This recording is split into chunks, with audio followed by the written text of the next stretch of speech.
What's up, YouTube? This is 4 TV. All right, so before I get into this video, I want to give a shout out to a couple of more people for showing love uh, recently. Shout out to the brother Steve for the $10 donation via the Cash App. He says, "Happy belated birthday." Salute to you, brother, for showing love. And also, shout out to the brother Zach Hankins for the $10 donation via the Cash App. He says, "Happy birthday to the realest man on YouTube. Stay cooking." Absolutely. No doubt about that. Stay cooking on these motherfuckers. So, um, shout out to, give me a second here, because he had a YouTube video request. Shout out to the brother Lawrence with the donation to the channel via the Cash App, and he had a question. He said, "Would Phil Jackson and Chuck Daly survive in today's NBA?" I thought about that one, man. Let's look at the tale of tape between the both of these guys. Chuck Daly coached in the NBA for a number of years. I believe he started coaching in the NBA in the, oh man, I think it's the late 70s. I think it might have been the early 80s. And I think he started with the Cavaliers. I forgot some of his coaching career as far as who he coached, but I know after the Pistons, he coached the Nets for a while.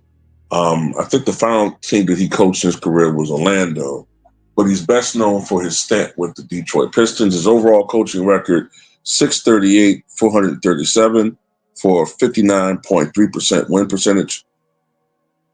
With the Detroit Pistons, he was 467, 271 for a 63.3% win percentage. He's a two-time NBA champion as a head coach. He was the All-Star Game head coach in 1990.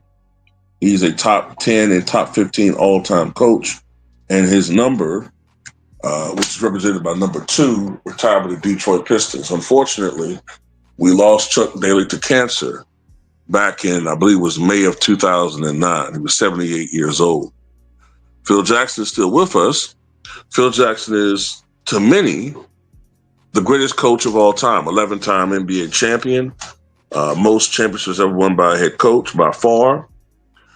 He was a 4-time All-Star Game head coach, and he won Coach of the Year in 1996.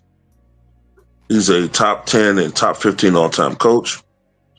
His overall coaching record is 1,155 victories against just 485 defeats, a 70.4% win percentage, which I believe is number 1 all time. I know for a while Steve Kerr had took over, but Steve Kerr's win percentage has since slipped well below 70%. With the Chicago Bulls, Phil Jackson's overall coaching record was 545 and 193 for a 73.8% win percentage. It's crazy. By the way, coincidentally, both Chuck Daly and Phil Jackson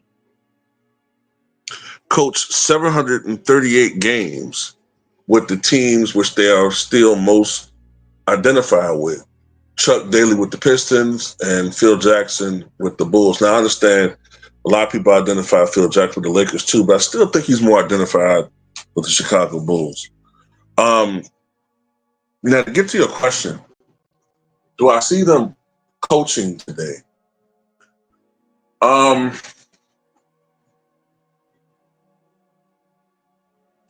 Man. Chuck Daly, no. Chuck Daly, no. Phil Jackson, if he was a younger man, I would say under the age of 65 or definitely under the age of 60, possibly. Let me start with Phil Jackson. One of the reasons why I hesitate with Phil is because of the way that we have now this player empowerment era, where players now really have more power and more pull, especially star players, than head coaches. And I can't see Phil Jackson rocking with that. I mean, look, Michael Jordan, out of all the players, the game's greatest player, consensus, even he had the utmost of respect for Phil Jackson as a head coach, right?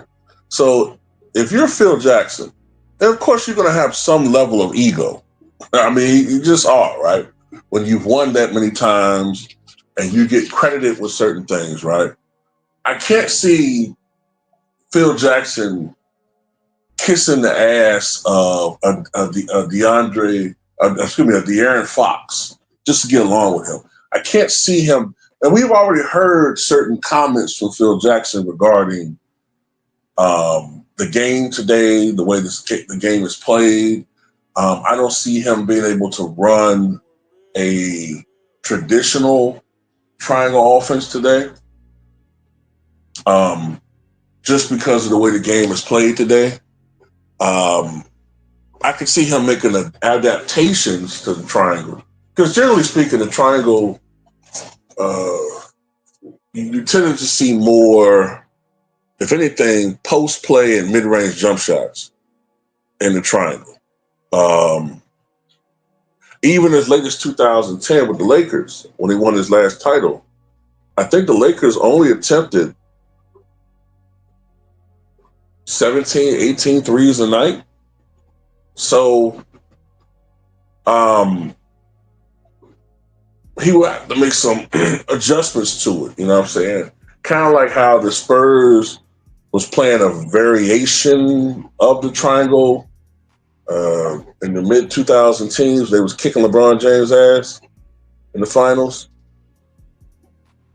Or even the Warriors. You kind of see some resemblances, especially earlier on during the Warriors dynasty streak, when it was more the Splash Brothers era, right? I could kind of see Phil maybe, but I don't see him coaching for long, because I think these players' personalities will start wearing on him. Like, Coach Phil was a guy that challenged players. And the way these guys are coddled, I just don't know if he would last long from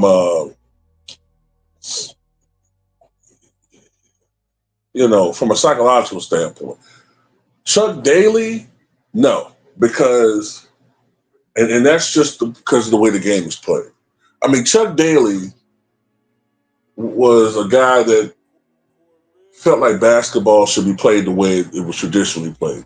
Physical game. I mean, this is the guy that was the leader, basically the leader of the bad boy Pistons. This is the guy that came up with the Jordan rules. Okay? No holds barred, traditional post players, rebounding, rim protection, bully ball, generally mid-range play, some three-point play, but perimeter play. Big men were supposed to play like big men. He didn't even like when Bill Laimbeer was taking 3 threes a game. He didn't like that shit. So, no, the idea of a big man bringing up the ball like Jokic and shooting threes and passing and running the offense, that wasn't Chuck Daly's. That wasn't his spiel. Plus, I think Chuck Daly would deal even less with all these prima donnas than Phil Jackson did.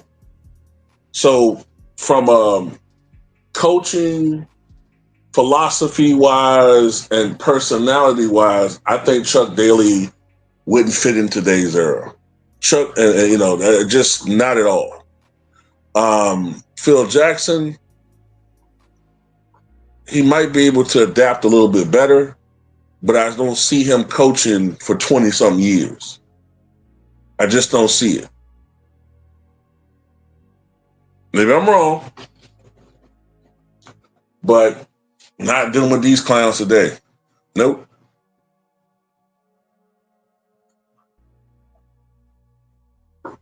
I mean, think about it. Chuck Daly, that was the era of the strong coach, okay?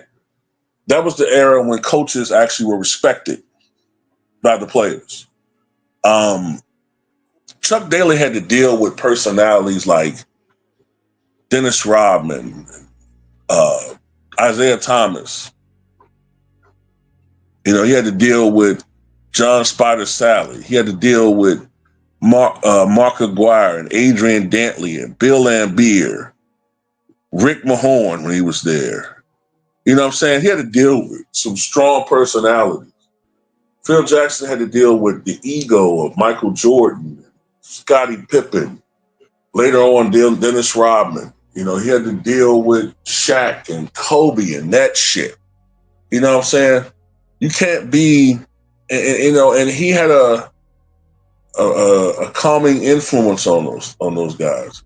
I can't see him, either one of them, in today's NBA letting. I mean, can you really see Phil Jackson and Coach Daly having to deal with a LeBron James? I can't. I don't see it. I don't see it at all. And having to acquiesce to that bullshit. Nope. But that's just my opinion, man. Tell me what you guys think.